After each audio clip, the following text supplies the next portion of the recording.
এক সময় ছিল যখন ইরানের আকাশ রক্ষার দায়িত্বে ছিল পুরনো মার্কিন যুদ্ধ বিমান, যেগুলো 1979 সালের ইসলামী বিপ্লবের আগেই কেনা।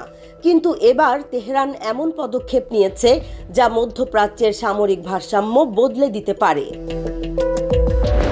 তেহরান আনুষ্ঠানিকভাবে স্বীকার করেছে তারা রাশিয়ার তৈরি অত্যাধুনিক সুখি 35 যুদ্ধবিমান কিনেছে। এই চুক্তি ইরান রাশিয়ার সামরিক সম্পর্ককে এক নতুন উচ্চতায় নিয়ে যাচ্ছে। কিন্তু কেন এই বড় সিদ্ধান্ত?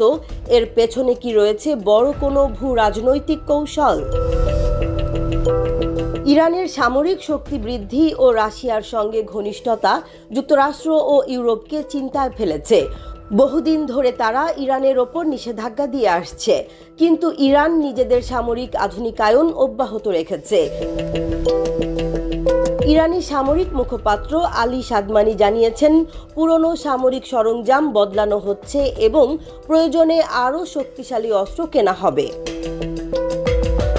সুখি 35 কেন গুরুত্বপূর্ণ?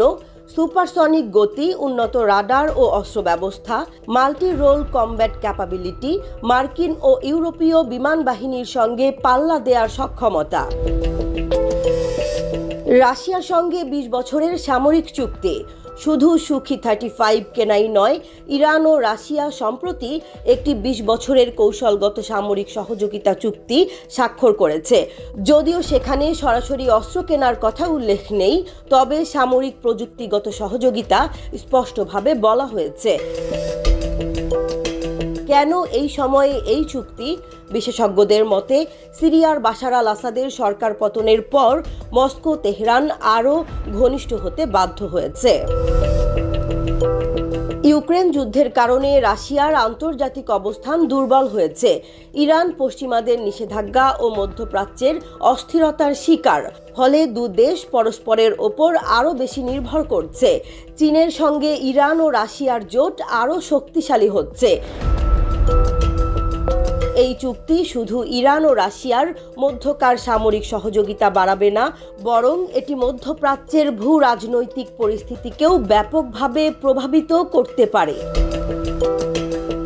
ইসরায়েল ও যুক্তরাষ্ট্র এই চুক্তিকে তাদের নিরাপত্তার জন্য হুমকি হিসেবে দেখছে।